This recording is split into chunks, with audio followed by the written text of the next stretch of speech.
Hakikat dan pengembangan manusia adalah konsep dasar yang sering dibahas dalam berbagai disiplin ilmu seperti filsafat, psikologi, sosiologi, dan pendidikan. Berikut adalah penjelasan mengenai kedua aspek tersebut. Yang pertama, hakikat manusia. Hakikat manusia merujuk pada esensi atau sifat dasar manusia yang membuatnya berbeda dari makhluk lain. Beberapa aspek penting dari hakikat manusia meliputi yang pertama, kesadaran diri. Manusia memiliki kemampuan untuk menyadari diri sendiri dan lingkungan sekitarnya. Ini termasuk kesadaran akan keberadaan pemikiran dan perasaan. Yang kedua, rasionalitas. Manusia mampu berpikir secara logis dan rasional, memecahkan masalah, serta membuat keputusan berdasarkan pertimbangan intelektual. Yang ketiga, moralitas. Manusia memiliki kemampuan untuk membedakan antara benar dan salah, baik dan buruk, serta bertindak berdasarkan prinsip-prinsip moral. Yang keempat, kreativitas. Manusia mampu menciptakan sesuatu yang baru, baik dalam bentuk ide, seni, teknologi, maupun solusi terhadap masalah yang dihadapi. Yang kelima, sosialitas.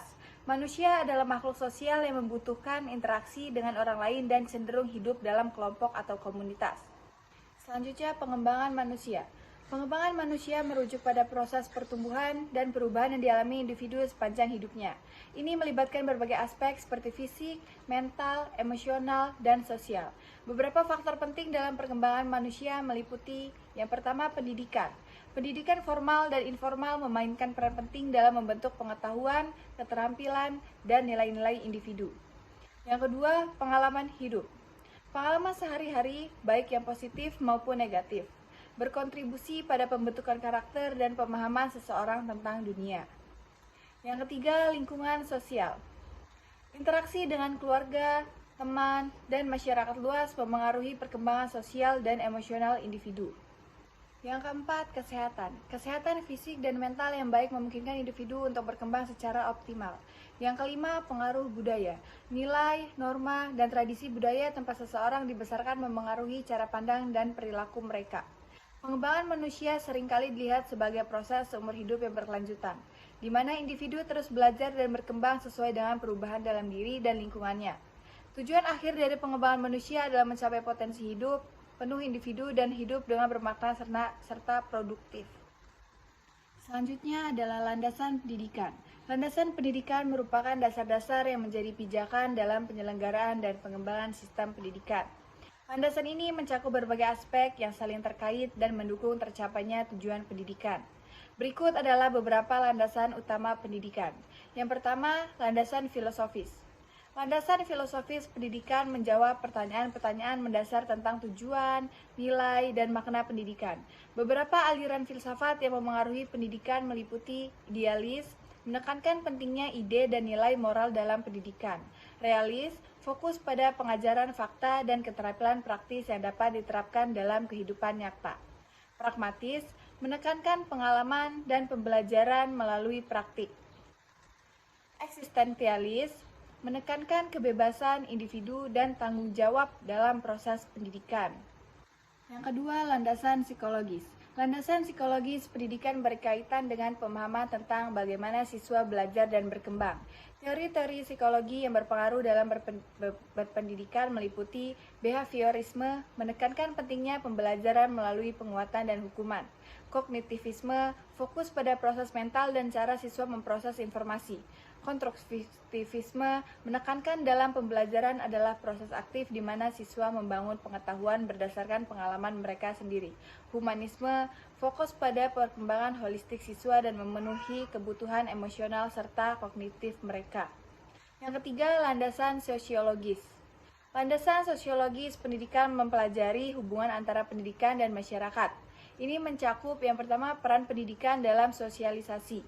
Pendidikan sebagai alat untuk mentransmisikan nilai, norma, dan budaya. Yang kedua, kesetaraan dan inklusi. Pendidikan sebagai sarana untuk mengurangi kesenjangan sosial dan mempromosikan keadilan sosial. Yang ketiga, perubahan sosial. Pendidikan sebagai agen perubahan yang dapat membentuk dan mengarahkan perkembangan masyarakat. Yang keempat adalah landasan kultural. Landasan kultural pendidikan berkaitan dengan pengaruh budaya terhadap proses pendidikan. Ini mencakup multikulturalisme, penghargaan dan integrasi berbagai budaya dalam kurikulum dan lingkungan sekolah. Kearifan lokal. Mengintegrasikan nilai, tradisi, dan pengetahuan lokal dalam proses pendidikan. Yang kelima, landasan ekonomi. Landasan ekonomi pendidikan membahas aspek-aspek ekonomi yang mempengaruhi dan dipengaruhi oleh pendidikan. Ini meliputi investasi dalam pendidikan. Pendidikan sebagai investasi jangka panjang yang dapat meningkatkan produktivitas dan pertumbuhan ekonomi. Ketersediaan dan aksesibilitas. Upaya untuk memastikan bahwa pendidikan dapat diakses oleh semua lapisan masyarakat tanpa diskriminasi. Yang keenam adalah landasan yuridis. Landasan yuridis pendidikan mencakup peraturan dan kebijakan yang mengatur penyelenggaraan pendidikan. Ini termasuk konstitusi dan undang-undang. Ketentuan hukum yang menjamin hak atas pendidikan bagi setiap warga negara. Peraturan pemerintah. Kebijakan dan peraturan yang dibuat oleh pemerintah untuk mengatur sistem pendidikan nasional. Yang ketujuh adalah landasan ilmiah dan teknologis. Landasan ini mencakup penggunaan ilmu pengetahuan dan teknologi dalam pendidikan. Ini meliputi penerapan teknologi, penggunaan teknologi informasi dan komunikasi dalam proses belajar mengajar. Inovasi pendidikan, pengembangan metode dan alat baru untuk meningkatkan efektivitas pendidikan. Dengan memahami dan menerapkan berbagai landasan pendidikan ini, diharapkan sistem pendidikan dapat berkembang secara komprehensif dan holistik, serta mampu memenuhi kebutuhan individu dan masyarakat di era globalisasi. Asas-asas pendidikan adalah prinsip-prinsip dasar yang menjadi pedoman dalam penyelenggaraan dan pelaksanaan pendidikan. Asas-asas ini membantu memastikan bahwa proses pendidikan berlangsung dengan baik dan mencapai tujuan yang diharapkan. Berikut adalah beberapa asas pendidikan yang umum diakui. Yang pertama, asas kemanusiaan. Asas ini menekankan pentingnya menghargai martabat dan potensi setiap individu sebagai manusia. Pendidikan harus memperlakukan peserta didik dengan hormat dan memberikan mereka kesempatan untuk berkembang secara maksimal sesuai dengan kemampuan minat dan bakat masing-masing. Asas demokrasi. Asas demokrasi dalam pendidikan mengharuskan adanya keterlibatan semua pihak dalam proses pendidikan, termasuk siswa, guru, orang tua, dan masyarakat. Proses pendidikan harus transparan, partisipatif, dan memberikan ruang bagi dialog dan perbedaan pendapat. Yang ketiga, asas kesetaraan. Asas ini menekankan bahwa setiap individu berhak mendapatkan kesempatan pendidikan yang sama, tanpa diskriminasi berdasarkan ras, agama, gender, status sosial, atau kondisi fisik dan mental. Pendidikan harus inklusif dan dapat diakses oleh semua kalangan. Yang keempat, akses kebebasan. Asas kebebasan dalam pendidikan memberikan ruang bagi individu untuk mengembangkan potensi diri secara mandiri. Siswa diberikan kebebasan untuk berpikir kritis, berkreasi, dan memilih jalur pendidikan yang sesuai dengan minat dan bakat mereka. Yang kelima, asas keberlanjutan. Pendidikan harus dipandang sebagai proses umur hidup yang tidak berhenti setelah lulus dari sekolah formal. Asas keberlanjutan menekankan pentingnya pembelajaran sepanjang hayat untuk menghadapi perubahan dan tantangan zaman. Yang keenam, asas keadilan. Pendidikan harus memberikan perlakuan yang adil kepada semua peserta didik, baik dalam hal pemberian kesempatan belajar, evaluasi, maupun penyediaan fasilitas pendidikan. Keadilan juga berarti memberikan perhatian khusus kepada mereka yang kurang beruntung atau memiliki kebutuhan khusus. Yang ketujuh, asas keterpaduan. Asas ini menggarisbawahi pentingnya integrasi antara berbagai aspek pendidikan, seperti aspek intelektual, emosional, sosial, dan fisik. Pendidikan harus bersifat holistik, mencakup semua dimensi perkembangan manusia. Yang kedelapan, asas relevansi. Asas relevansi menuntut agar pendidikan selalu disesuaikan dengan kebutuhan individu dan tuntutan masyarakat.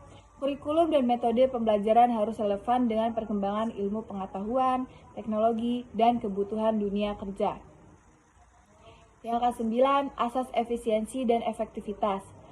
Pendidikan harus dijalankan secara efisien dan efektif. Asas ini menekankan penggunaan sumber daya, waktu, tenaga, dana secara optimal untuk mencapai hasil pendidikan yang maksimal. Yang ke-10, asas lingkungan hidup. Pendidikan harus mempromosikan kesadaran dan tanggung jawab terhadap lingkungan. Ini termasuk pengajaran tentang keberlanjutan, konservasi, dan dampak manusia terhadap alam. Yang ke-11, asas kultural. Asas kultural mengakui pentingnya budaya dalam pendidikan.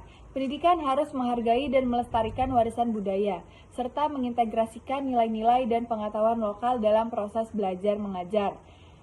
Dengan menerapkan asas-asas ini, diharapkan sistem pendidikan dapat berfungsi secara optimal dalam mengembangkan individu yang tidak hanya cerdas secara intelektual, tetapi juga memiliki karakter yang baik, serta mampu berkontribusi positif dalam masyarakat. Perkiraan dan antisipasi masyarakat masa depan mencakup berbagai aspek seperti perkembangan teknologi, perubahan demografis, tren ekonomi, dan dinamika sosial. Berikut adalah beberapa perkiraan dan antisipasi utama tentang masyarakat masa depan. Yang pertama, perkembangan teknologi. Revolusi industri keempat. Teknologi seperti kecerdasan buatan AI, Internet of Things, blockchain, dan robotika akan terus berkembang dan semakin mempengaruhi berbagai aspek kehidupan, dari pekerjaan hingga pendidikan dan kesehatan. Otomatisasi dan pekerjaan. Banyak pekerjaan rutin akan digantikan oleh mesin dan AI. Sementara pekerjaan baru yang membutuhkan keterampilan digital dan analisis data akan muncul. Pendidikan digital.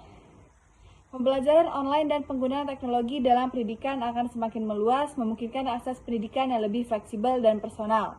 Yang kedua, perubahan demografis.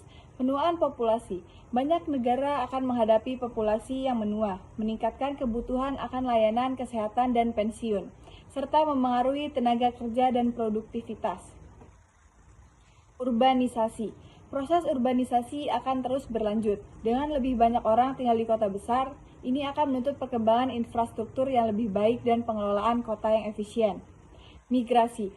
Mobilitas manusia akan meningkat, baik akan pencarian peluang ekonomi maupun akibat perubahan iklim, yang dapat menyebabkan migrasi besar-besaran. Tren ekonomi. Ekonomi digital. Pertumbuhan ekonomi digital akan semakin dominan dengan perdagangan elektronik. Layanan berbasis aplikasi dan mata uang digital menjadi bagian penting dari ekonomi global. Ketidaksetaraan ekonomi. Kesenjangan antara yang kaya dan miskin memungkinkan akan meningkatkan jika tidak ada kebijakan yang efektif untuk mendistribusikan kekayaan dan kesempatan secara adil.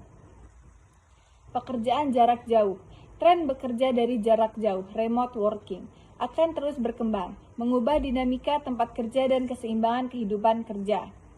Dinamika sosial, pergeseran nilai dan norma. Nilai dan norma sosial akan terus berubah, terutama yang berkaitan dengan gender, keluarga, pekerjaan, dipengaruhi oleh kemajuan teknologi dan globalisasi. Kesadaran lingkungan. Kesadaran akan pentingnya berkelanjutan lingkungan akan meningkat, mendorong perubahan dalam kebijakan publik dan perilaku konsumen menuju praktik yang lebih ramah lingkungan. Pendidikan dan keterampilan. Penekanan pada pembelajaran sepanjang hayat dan perkembangan keterampilan yang relevan dengan kebutuhan pasar kerja akan menjadi sangat penting. Kesehatan dan kesejahteraan. Peningkatan harapan hidup. Kemajuan dalam ilmu kesehatan dan kedokteran akan terus meningkatkan harapan hidup dan kualitas hidup. Kesehatan mental. Kesadaran dan perhatian terhadap kesehatan mental akan meningkat dengan lebih banyak sumber daya yang dialokasikan untuk pencegahan dan perawatan. Penyakit global. Tantangan dari penyakit menular dan non-menular akan terus ada, menuntut sistem kesehatan yang lebih tangguh dan responsif. Tantangan global, perubahan iklim. Perubahan iklim akan tetap menjadi tantangan besar dengan dampak pada lingkungan, ekonomi, dan kesehatan manusia. Upaya untuk mengurangi emisi karbon dan mengadaptasi kehidupan manusia terhadap perubahan iklim dan menjadi prioritas. Keamanan dan konflik. Masalah keamanan global, termasuk terorisme, konflik regional, dan perang siber akan memerlukan pendekatan baru dalam diplomasi dan pertahanan. Inovasi sosial. Inovasi dalam cara masyarakat mengatasi masalah sosial, seperti kemiskinan, pendidikan, dan kesehatan akan menjadi kunci untuk membangun masyarakat yang lebih adil dan sejahtera. Antisipasi dan tindakan untuk menghadapi perkiraan tersebut. Masyarakat dan pemerintah perlu mengambil langkah-langkah antisipatif, mengembangkan kebijakan inklusif, kebijakan yang memastikan semua lapisan masyarakat mendapatkan manfaat dan perkembangan teknologi dan ekonomi. Investasi dalam pendidikan dan keterampilan. Fokus pada pendidikan yang menyiapkan individu untuk pekerjaan yang masa depan dan pembelajaran sepanjang hayat. Perencanaan urban yang berkelanjutan. Membangun infrastruktur dan sistem transportasi yang mendukung urbanisasi dan berkelanjutan lingkungan. Sistem kesehatan yang tangguh, memperkuat sistem kesehatan untuk menghadapi tantangan penyakit global dan kesehatan mental. Kolaborasi global, kerjasama internasional untuk mengatasi tantangan global seperti perubahan iklim dan keamanan. Dengan memahami dan mengantisipasi perubahan yang akan datang, masyarakat dapat lebih siap menghadapi masa depan yang kompleks dan dinamis. Pengertian lingkungan pendidikan. Lingkungan pendidikan adalah segala sesuatu yang ada di sekitar peserta didik yang dapat memengaruhi proses pembelajaran dan perkembangan mereka. Ini mencakup semua faktor eksternal yang dapat memengaruhi baik secara langsung maupun tidak langsung, termasuk faktor fisik, sosial, budaya, dan psikologis. Fungsi lingkungan pendidikan. Yang pertama, menyediakan